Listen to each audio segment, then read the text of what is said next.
I am very tall today. You're very tall. It sounded like very. It sounded funny. Very? Very. So very tall. No. Just very. Okay. Hi. I'm the pine. Who are you? And I'm the water.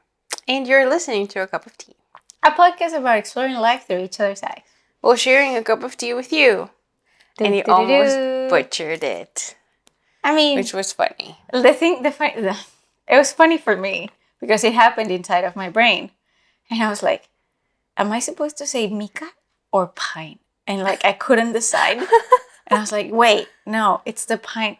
It's the pine and the water. Yeah, of course. So I should not say Mika. I should say pine. And all that happened in the 1 second that I hesitated. And then I said pine. So, yeah. So since I was not allowed to have sleepy time tea because apparently you were already yawning. But that's lack of oxygen, apparently. It's not even sleepiness. Like, sure. Were you there? Is that something they told us at school together? Or in some school, at some point in my life, there was a teacher who was like, you're yawning because of a lack of oxygen.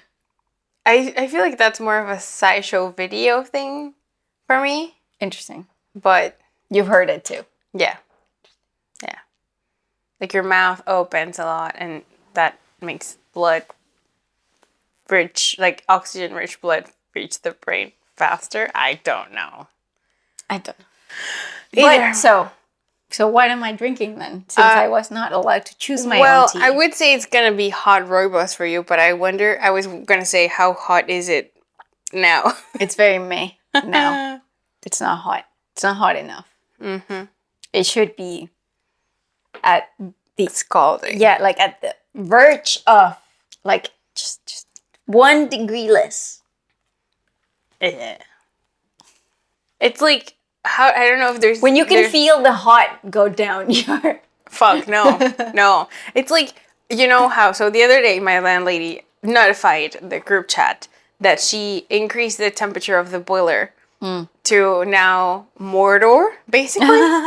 And I noticed, and she even told me, oh yeah, I like a really hot shower. And I went to shower and I saw it, that now that she had changed it, and she left it like at the hottest part. I opened the thing. It was literally like como para pelar pollos.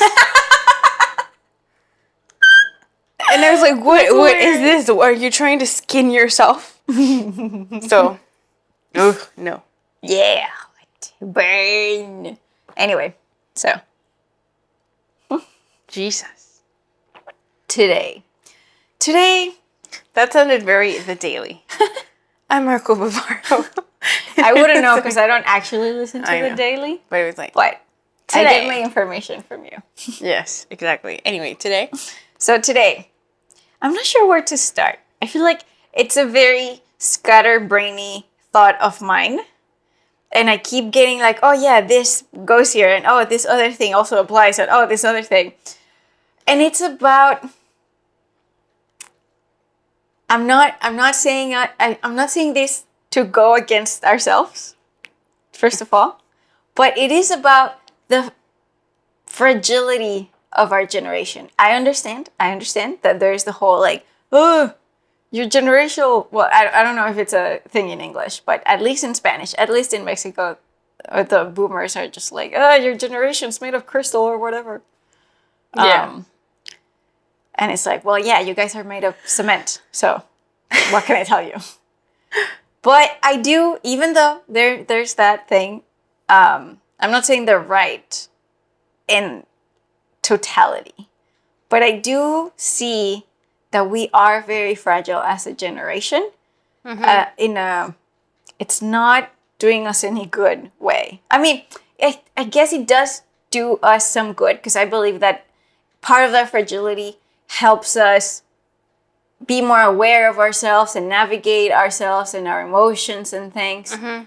But I do think that there's a point to where it's being a disservice. And maybe it's all just part of the process, but I don't know. Yeah, well, I mean, I do think, you know how, so we've lately, over the past month, I want to say, and a half, month and a half, we've been doing these live streams in Spanish with... in case you want to see them. my aunt. I mean, you can practice your Spanish. With my aunt, who has a podcast called And What Do You Do Now and How Do You Do? I don't know, something. We tried to translate Now it the what other day. kind of thing. Haven't successfully done it. But she talks about after sort of midlife crisis situation, when she's an empty nester, what does she do with her life now? Mm-hmm. And we had this episode where we spoke with her and with your mother-in-law about basically us entering life was the topic. And the general feeling and the feedback we got was that it felt very scoldy, like they were scolding us. Yeah. Which we did not quite appreciate. Because that was not the point. That is not the point of our conversations with her/them. It's supposed to be an exploration of how they approach life and how we approach, like, and the differences, and try to understand each other. To actually be able to have conversations between us to learn and from our each other. parents. And exactly.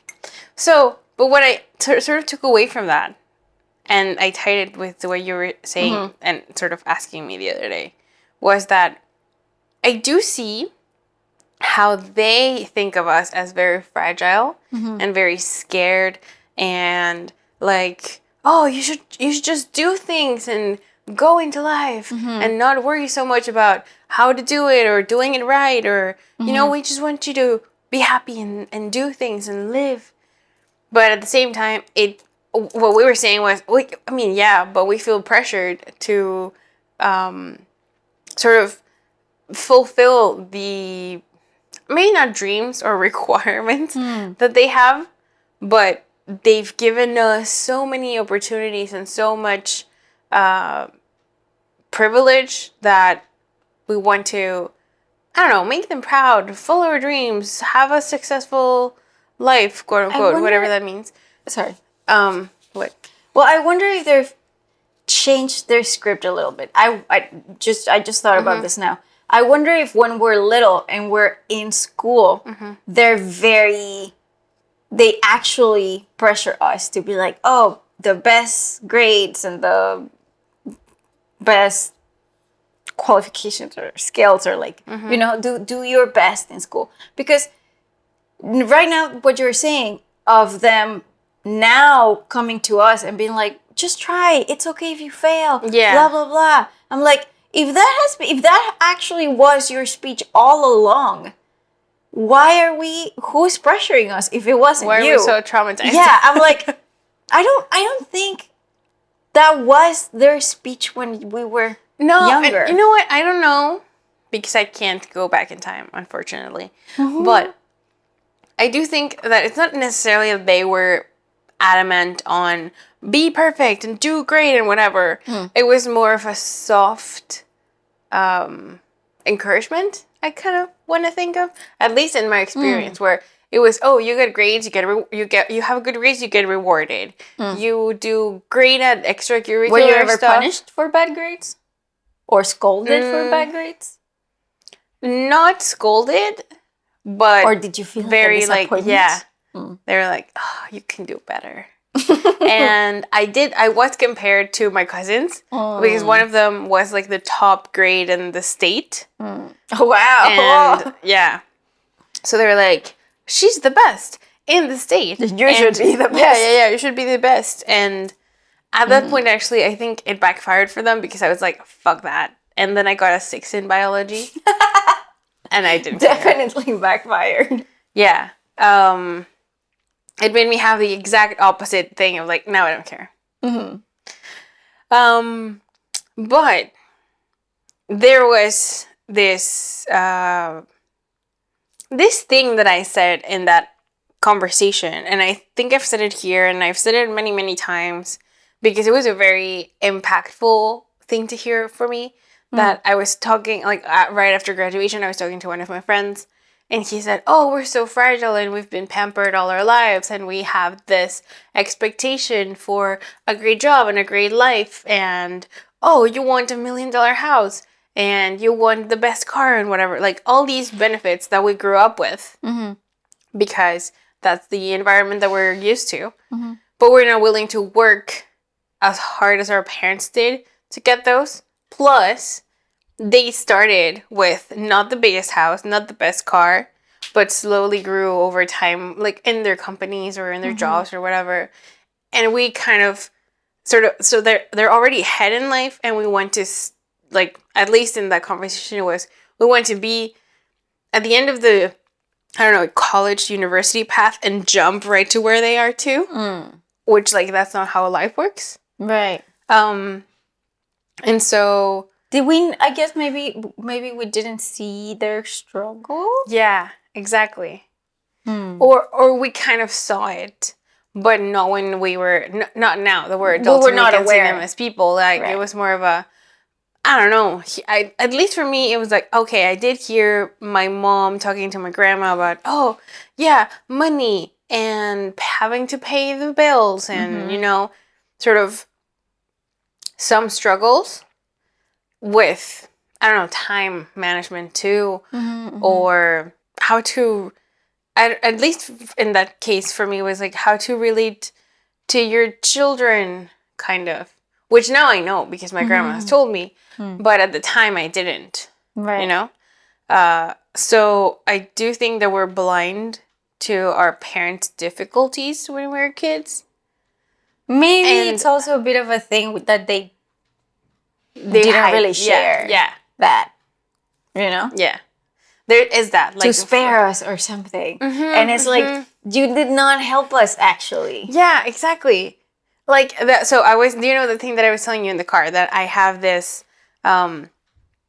new sort of idea about this topic, that I was talking to Mia, my landlady, who's really nice, and I was talking with the Vicha at the same time. My niece. We were putting up a curtain railing thing, and I said to you, oh, we're doing child labor or something.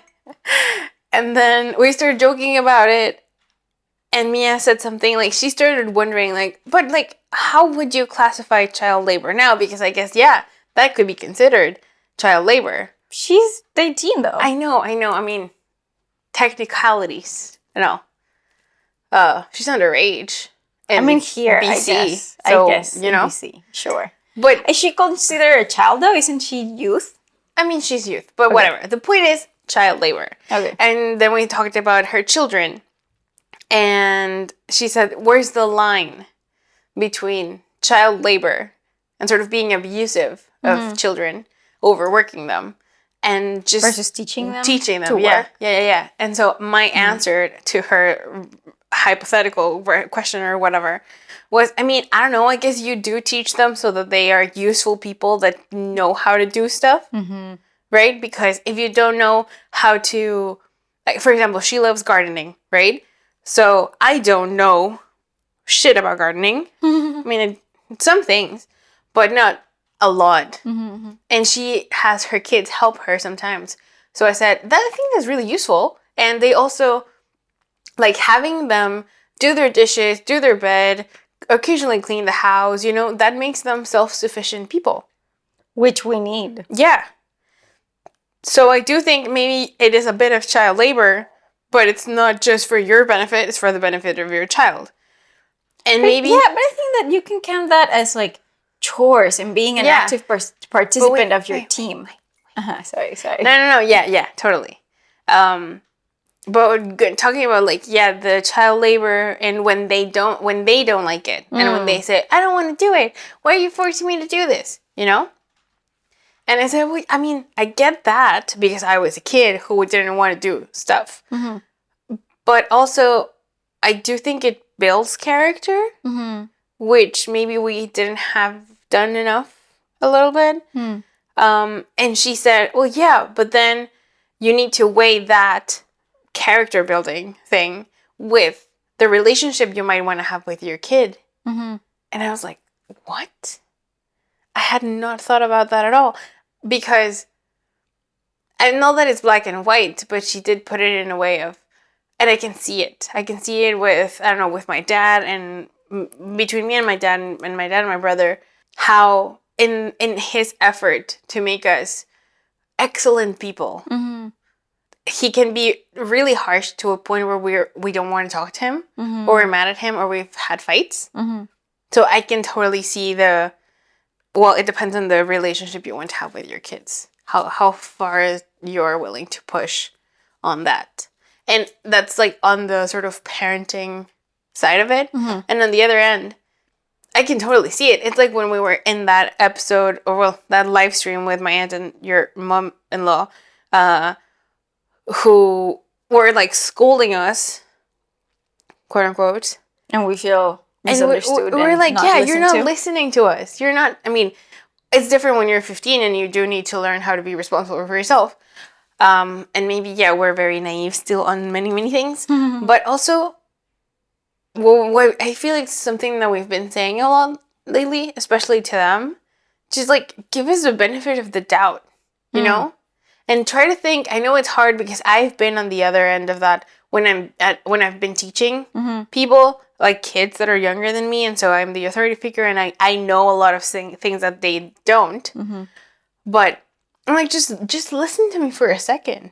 Just try to think of what you were thinking when you were my age, which of course is different because we've we live in a different world. Established, yeah, that we live in a different world. Our life stages maybe are a bit more delayed than theirs. Like, they were already married and with children when they were our age. We're clearly neither of those. So it is a bit different, but also, yeah, just think, how are you feeling when you were 20? You know, were you overwhelmed with, oh my God, how am I a mom? Or something like that, you know? Yeah. Or I guess it also kind of plays with them where it's like, oh, but you're looking back and all of those. I think this is something your aunt said on her episode with us, where it's like you look back and you're like, that was nothing. Yeah. You know, because every new stage of life that you go through, you think it's the worst thing that's happening to you. Yeah. Then you're on the other side, you're like, that was nothing. And then you have to face something else that you did not expect. And then that becomes the worst thing. And then you pass it and you're like, it was fine, you know? Yeah. So I guess it is difficult to try to go back and actually remember what it felt. And I guess they try to the best of their abilities to tell us that angst and that worry is going to pass. And we, like them, will be on the other side. And we'll say, that was not. Because, you know, I can think of my middle school self and my high school self being worried about stupid shit. And it's like, come on. Yeah. You know? So I get that. I do think, I wonder if maybe it's a matter of communication. Because it seems to me that, at least with your aunt and the lives that we've been doing, I feel like this is her ultimate question that she tries to answer every time we talk to her. Yeah. Of like, how do parents talk to their kids? Yeah. And I do think that there's a lot of listening that needs to be involved and empathy that needs to be involved. So when we come back to this crystal generation versus the tough it up generation. Yeah. I do see the goodness of the crystal situation and being fragile. Because again, I do believe that it has given us awareness and we want to take care of our mental health and our emotions and our feelings. And I do feel like we try to be a lot more balanced than they were. Because I think if we think about this whole thing of, them complaining that our generation wants to work only 4 hours a week. It's like, well, because you're telling me that I need to work at least 8 hours a week, if not more. Yeah. 8 hours a day. 8 hours a day, and sleep for 8 hours a day because I need good sleep. Yeah. And exist in the other 8 hours, like just have my whole life in the other 8 hours.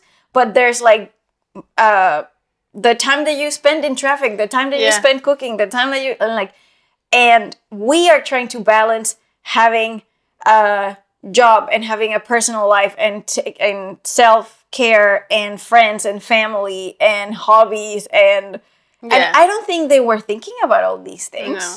I think, I could be wrong. No. We can put that on the list of things that we can talk to her about. Yeah.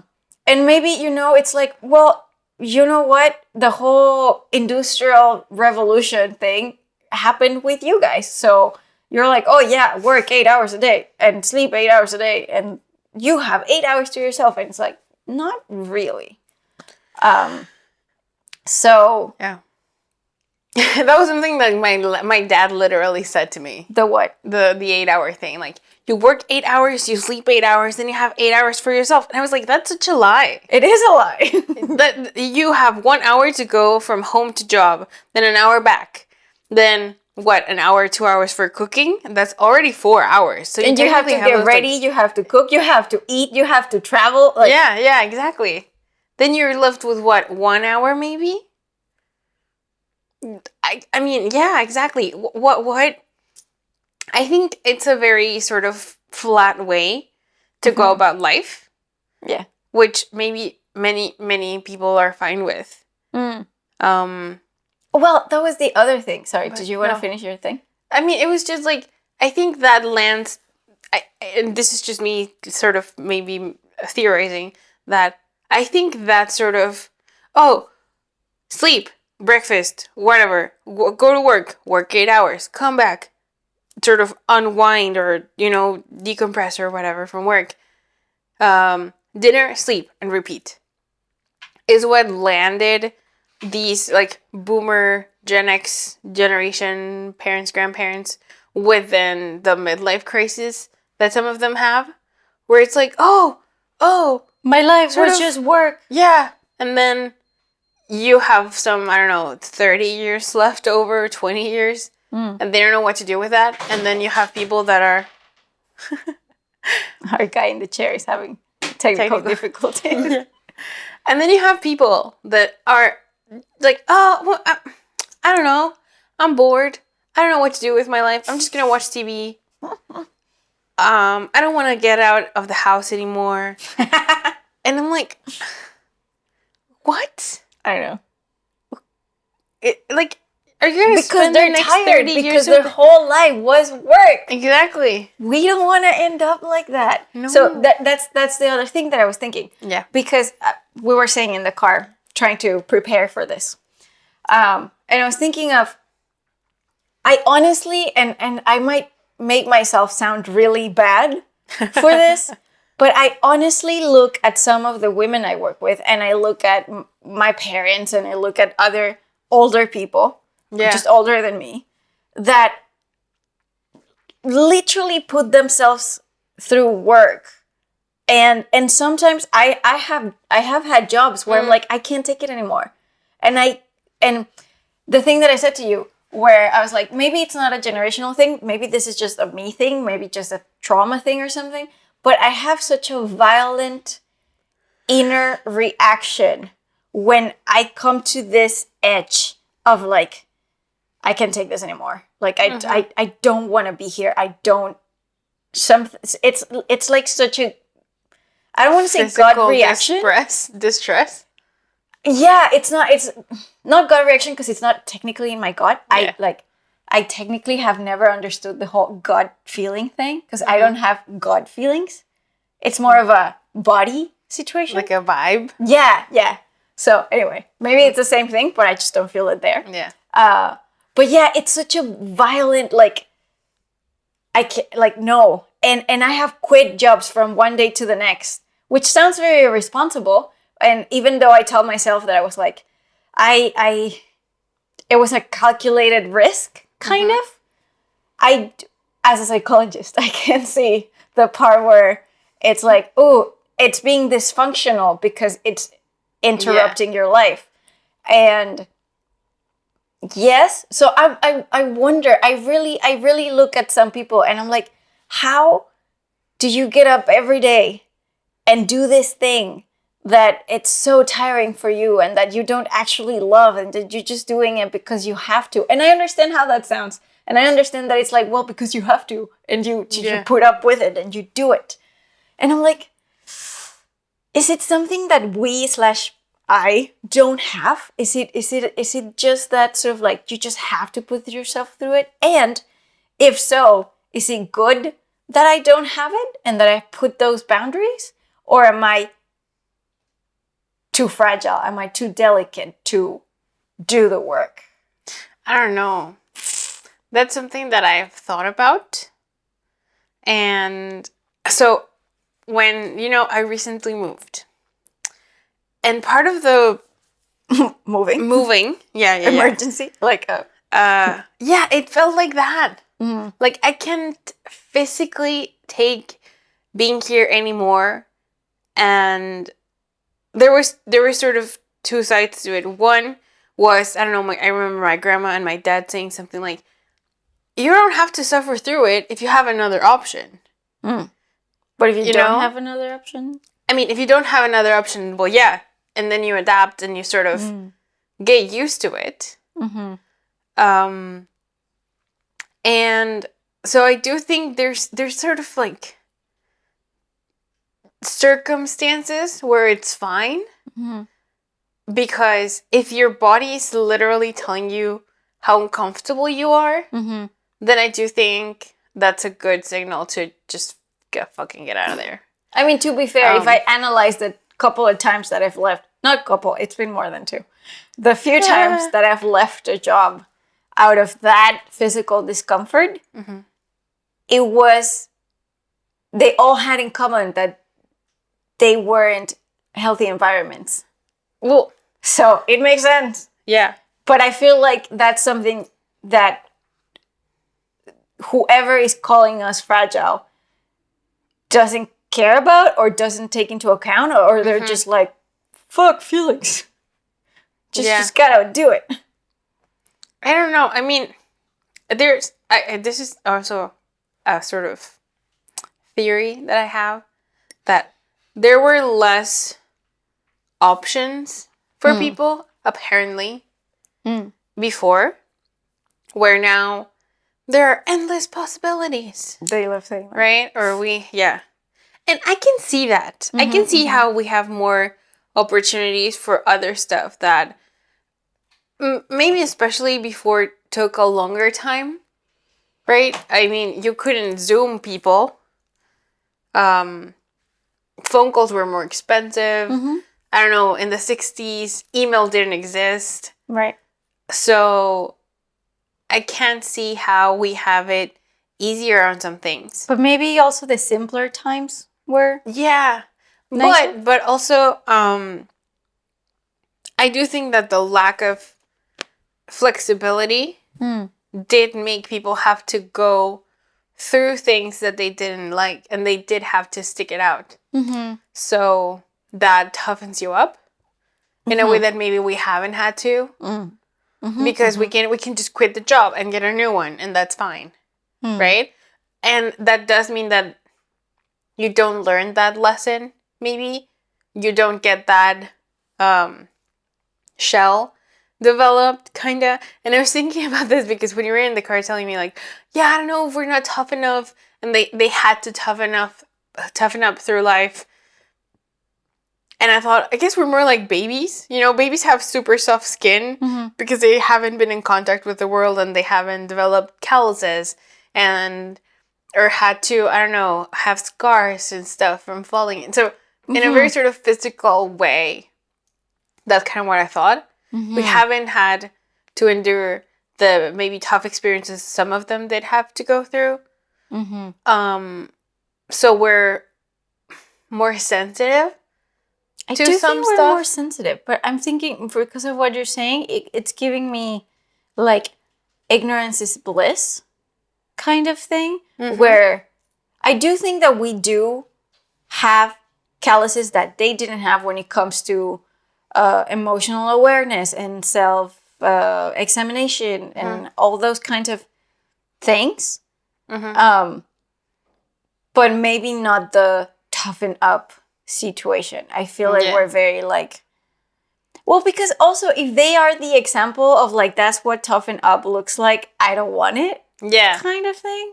Yeah, I don't want to be insensitive to a bunch of stuff that I see. For example, my dad or my grandma or some people in my life be like, well, that's just how it is, and now it's your turn to go through it. And I'm like, what? What kind of fucked uppery is that? Where because you suffered through life, now I have to also suffer through life? Isn't there a nicer path? Well, I do think that either way we're gonna suffer through life. It's not like we haven't suffered in one way or another. But I do think that somehow they don't validate our suffering because it seems very silly. Yeah. To them. And I think it has to do, that particular thing does have to do with how we think about it through time. Like with what my aunt was saying. Like, oh, sweet summer child, that is nothing. Yeah. So I can totally see that. I mean, we do that to my niece. Because, exactly. Yeah. So I'm like... Where she has like high school trouble and it's like, oh, high school's not going to matter in a few years. Yeah, don't even exactly. So I can totally understand where they're coming from. You know? One time, one of my grandmas was telling me about how she had a very tough period in her life right after she got married to my grandpa, and they had one of my uncles. And she said, oh yeah, we had to move to Monterrey, and I was miserable. That was the worst period of my life. We had no money. We had like one misfortune happen after another. And I was miserable. Mm-hmm. And it sort of got me thinking about this, like developing that shell to protect yourself against the suffering. And also, not that there are necessarily two paths, like one or the, it's not binary, but I do think there's two things that happen sort of. One is you toughen up, and the other one is you look for a way out, like simultaneously. Or I think that's been my experience at least, and that's from what my grandma was telling me, that was also her experience, where she was sort of trying to pull through because she had 2 babies now, and she had to do everything she could for them. And at the same time, she was working as hard as she could and toughening up so that she could, like, with my grandpa, find another way out to, like, not be in that situation anymore, go back to being more comfortable, having a better life for their kids, and all of that. And that was kind of my experience with my first office job, where at first I was, oh, cool, I have a job. This is nice.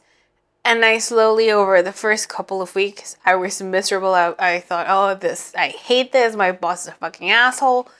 I'm not doing what they told me I would be doing.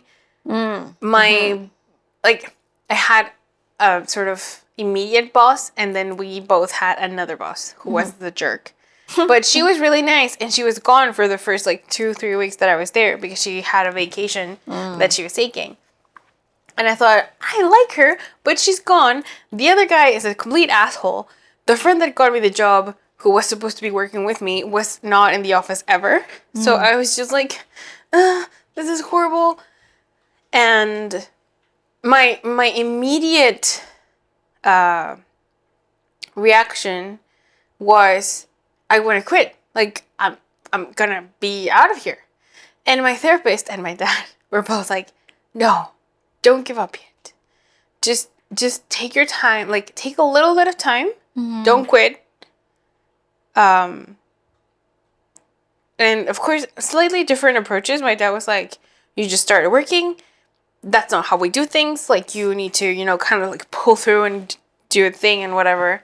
And my therapist was more of a, oh, give it a chance. It might improve. Because part of the thing was that I didn't know anybody in the office, and, the general sort of disappointment with the situation. And then slowly over time, my boss came back, and we were cool. We chatted, and it was fun. I started hanging out with this other guy. We kind of hung out together, like the 3 of us. So it ended up being nice. And it did take going through the awful period that everybody was like, yeah, keep going.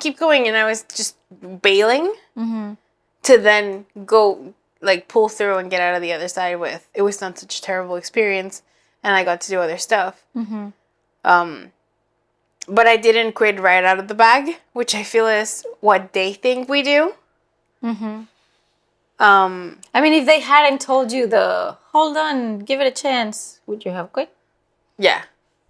I would have, for sure. And in retrospect, I do appreciate how they were like, oh no, push through, you can do it. Like, it's not that bad.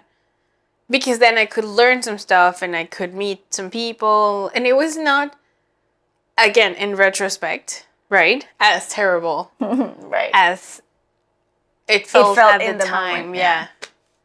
So I think there's something to say to our friends, like, and people in our generation, that it's not so bad to temporarily suffer and go through nasty stuff, because, like, very cliche, that's literally where you grow when you're out of your comfort zone and whatever.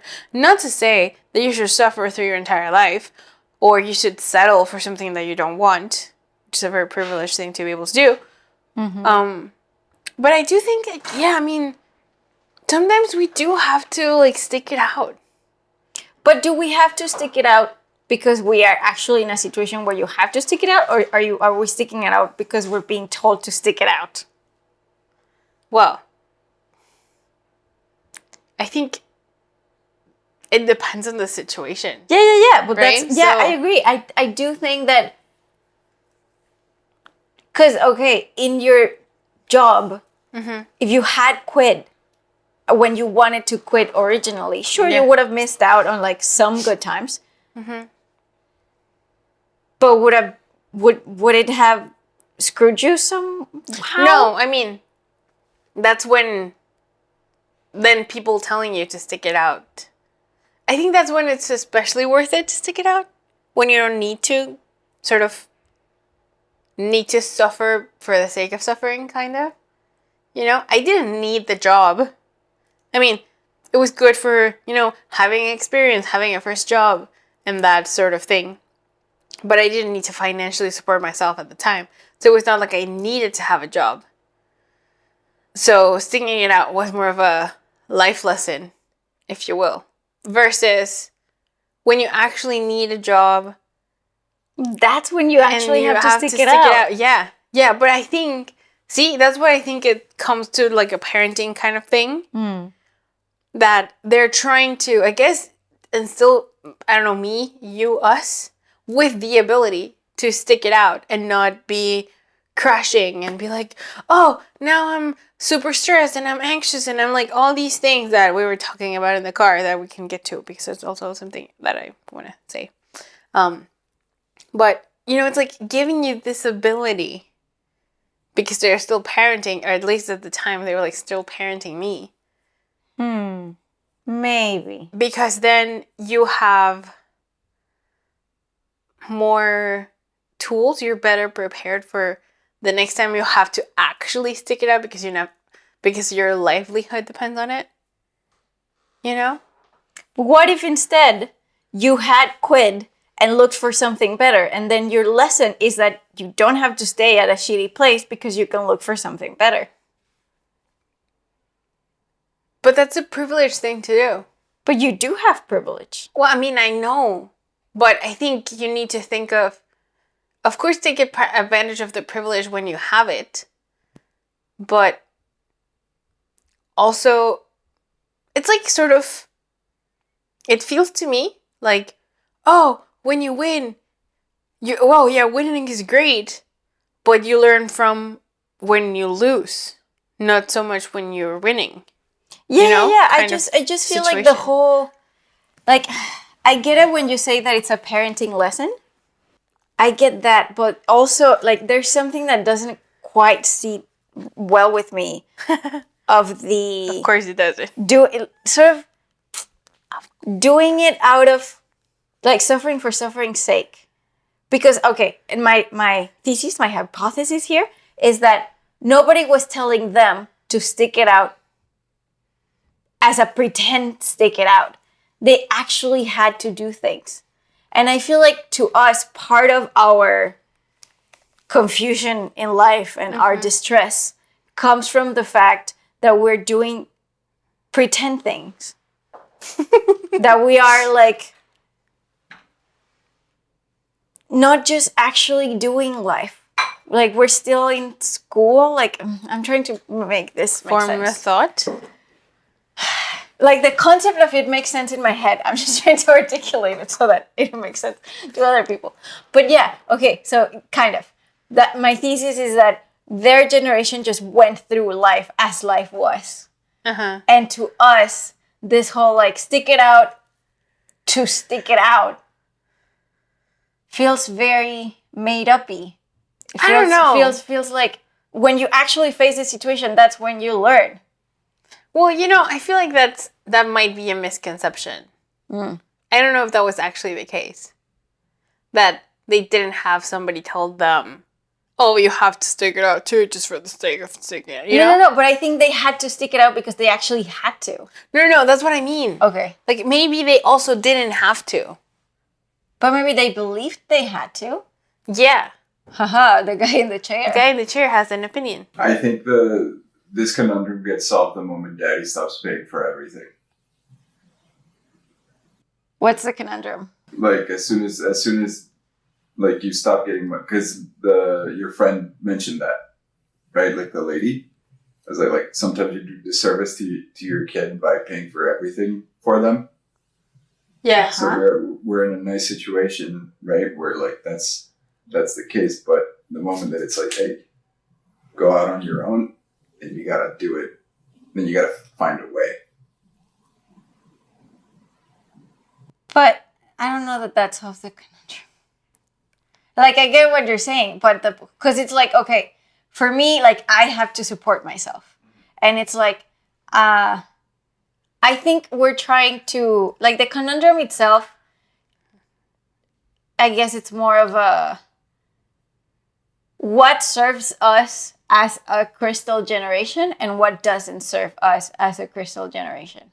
And yes, of course, once your parents stop paying for your shit and you have to figure things out, you have to, which is my point, that you figure things out when you actually have to figure things out and not as a stick it out for sticking it out sake. So right now, that's not the... So right now we're in the what Majo said, her scenario of this job that she had, she didn't actually need it. And I think our distress comes from the fact that you don't actually need it and you're putting up with it. But I think... As opposed of you actually needing it and you finding that strength to do it because you actually need it. But you could take it as like you do need it because it's helping you get one step closer to becoming independent. If you have that inner drive, yes. Right. If you don't have that inner drive, it's a game. It's a pretend. And I think that fucks us up. I don't think so, though. Because, so, at least in this Maybe one fucks me up. experience, yeah, I think it kind of fucks you up a little bit because of your problem with authority. Maybe. But I don't think it fucked at least me up because it did give me... It feels like a school project in a way. You know? Where the school is like, oh, you have to do... I'm thinking of like our classes in school, right? Where you have to make a company and present or sell product or find some business model or, you know, sort of as an exercise. And they have you do this, not because you're going to actually create a company and sell something and do this and whatever, but so that you have the tools to do it if you choose to. You know? So it feels like a parenting learning tool. And the tool is to withstand. Yeah. And not just withstand makes it feel like it's just one solid thing to me. Where I think it's more stuff. It's like learning how to deal with people. Be out of your comfort zone. And like all the things you learned in that experience. I mean, I was going to be more practical, but yeah, sure.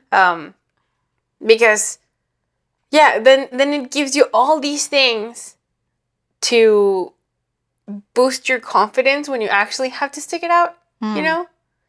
Because, I don't know, at least I think it kind of has to do with it that I've recently had this experience in therapy where my therapist has been saying a bunch of stuff to me, and I say, oh, right. I mean, I knew that. Why did I forget? And she said, see, if you already know, and you already learned all these things, and you just forgot them because of a stressful situation, that sort of put you in this like crisis mode. Then now you can snap out of the crisis mode where you remember that you already know how to deal with this because you've been through it before. So that's what I feel like. That's a very therapy thing to do. Yeah. Remind you that you've been through it before and you had the tools to do it. Yeah, so that's why I feel like pretend stick it out situations can still teach you stuff. And I do think that they can still teach you stuff. And I do think that, of course, in any experience, if you want, you can get something positive out of it. I just think that it adds to the confusion and the distress. well, yeah, but and I'm not saying life necessarily has to be all about suffering, but there is some inevitable distress and suffering in life, right? Whether you make a choice of it by you hate your job and you're still going to it, well, then that's your prerogative.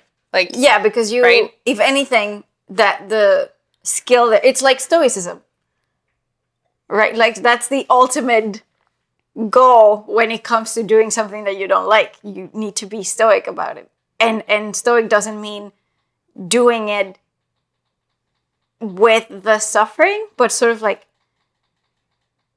overcome the suffering of it. Yeah. So I do see that part, the lesson of stoicism in withstanding stuff that you don't like. Yeah. And I do think there are different, at least two kinds of people where one, I don't know if it's that they reach full stoicism necessarily, but one is fine with having, I don't know, a job in this particular case, right? That they don't absolutely love because maybe they have other stuff in life. And there are people who cannot stand it and go off and do crazy cool things that they're passionate about. And it's just about which group you're in, kind of. Well, that sounds very black and white. Yeah. I think if anything, most of us are trying to find a balance where you can't, like, I guess, of course, everybody, if they had the privilege to just choose whatever they want to do and that's enough to sustain them in life and to have a good life and stuff, then everybody wants that, right? But you have to take into account not only your privilege, but your attitude and your actions and your thoughts and your health and your mental health and your physical health and like a bunch of factors. So I think at some point I've had the thought of when you are the just push through person, does that ever get you stuck in a bad place? Yeah, I think so. Because then, I don't know, it makes me feel, and this is a very outsider perspective, but it makes me feel like those toxic relationships in which people might be like, oh yeah, it can get better. We just have to get through this. Maybe, I don't know. And then you get used to the shittiness. But not in a stoic way. Yeah, exactly. Like you settle and you don't think that you can do better than whatever your situation is. So See, that's what I mean with the two people kind of thing. Not that you can't be both simultaneously, because you could have a whatever job while you have other pursuits like us. Yeah, you can always choose to be happy but or I be do miserable. think, I do think there are people that give up and just choose. I don't know if they're choosing to be miserable, but they just give up and they just fall into victim place or choose to be miserable. Or they just don't have the drive to do other things that seem harder. So, like, I guess with everything, like with everything in life, it's like a balance. And there are things that are very valuable about being tough. Yeah. And there are valuable things about being fragile. What are the thoughts from the car that you had?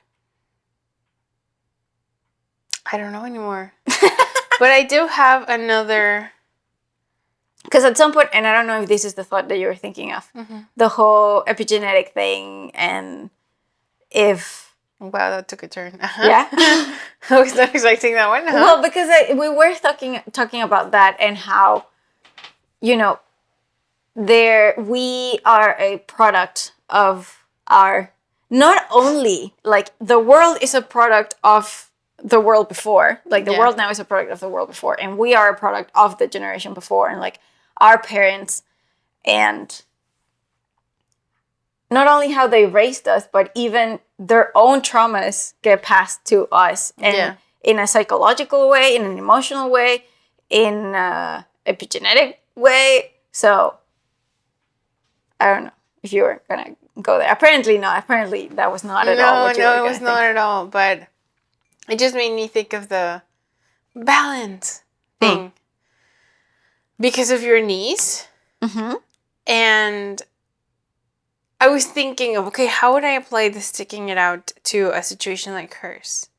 Where she has basically overbooked herself with a ton of extracurriculars. And her sleep is suffering, her eating is suffering, she is suffering. So in that case, I do think that that's not sticking it out. That's just damaging your life, you know? And maybe in the past you did have to be in a situation like that in, I don't know, the 1800s with Industrial Revolution, where people were physically suffering because of being severely overworked and their lives were in danger from their work. So there was definitely no balance between working and living, because it just worked to live, but I don't know, it was very, counterproductive. But in this case, where she doesn't have to stick it out because she has another option, I would say, and I think I've actually said to her, I mean, if you can't, you don't really have to.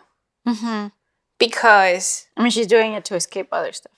She is, but at what cost? Right.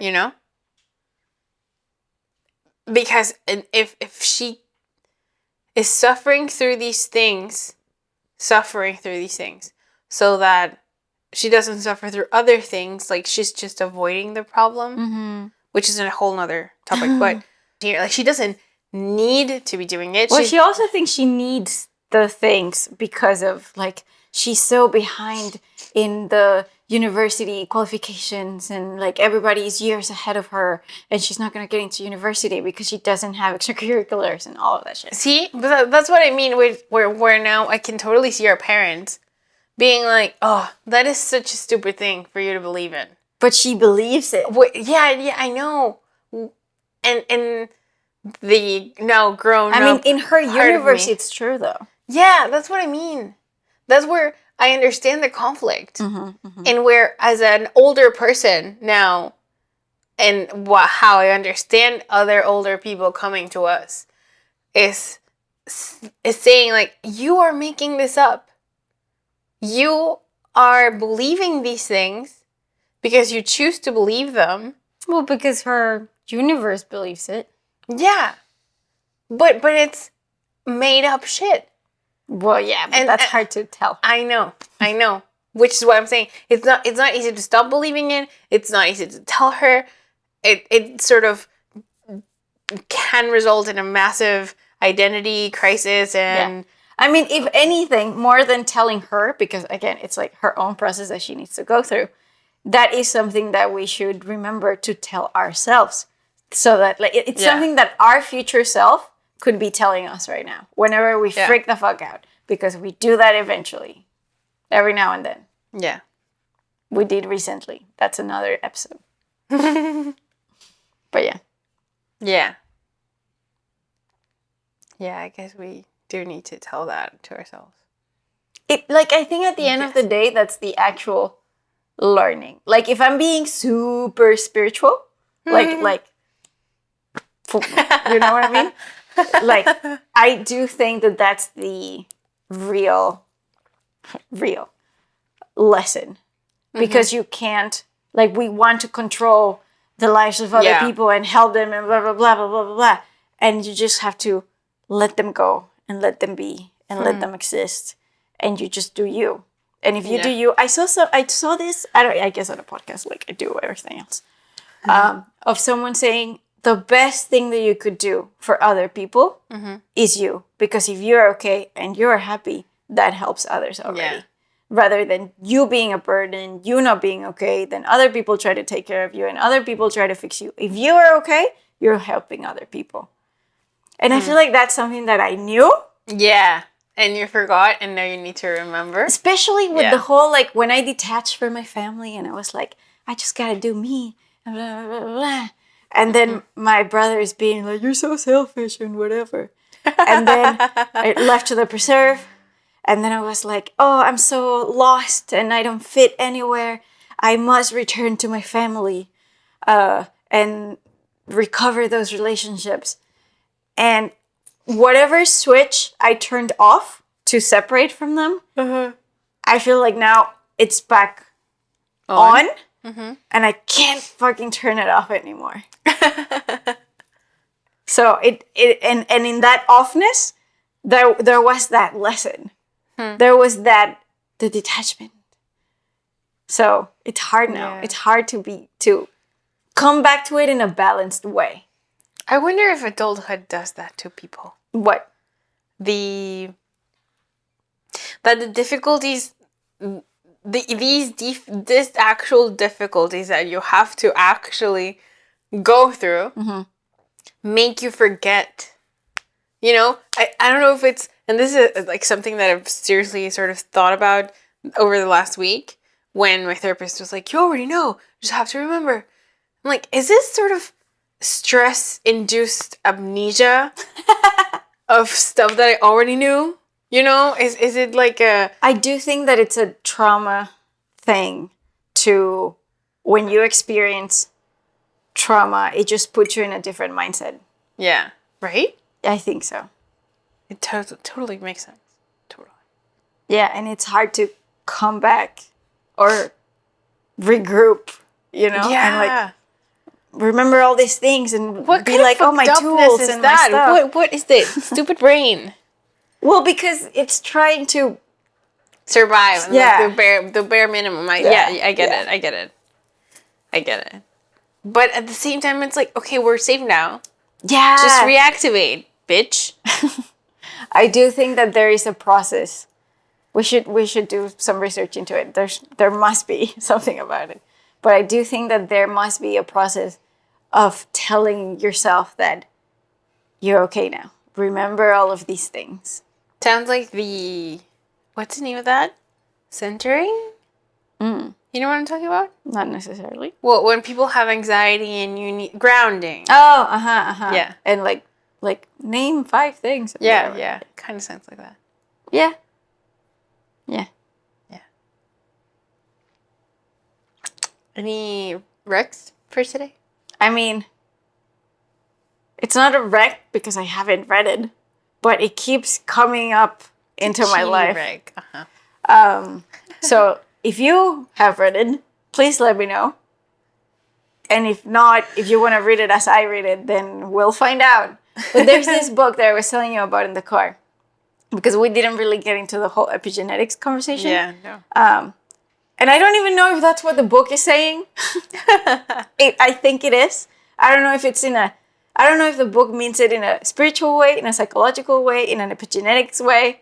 I don't know. I just know that I don't even know. I believe that the thesis of the book, and it's called It Didn't Start With You, is about that. It's about the impact that our parents and grandparents and ancestors have in our lives. And I think it's insane, especially the epigenetics thing. I mean, even the psychological stuff, or your body keeps the score, and I guess that also counts into the epigenetics. Yeah, your body remembering shit that didn't happen to you, or that happened to you like in the womb and stuff like that. Yeah. That's so wild. It is wild. And did I tell you that thing? I think I've told you this. Of, for example, in those drawing psychological tests that people do, that psychologists do. It happened to me in school where we were doing one of the tests, and they asked me to draw something. They asked us, all of us, to draw this thing. I don't remember exactly what the prompt is, but I draw the thing. I finish, and my teacher is like, "Did you suffer in the womb?"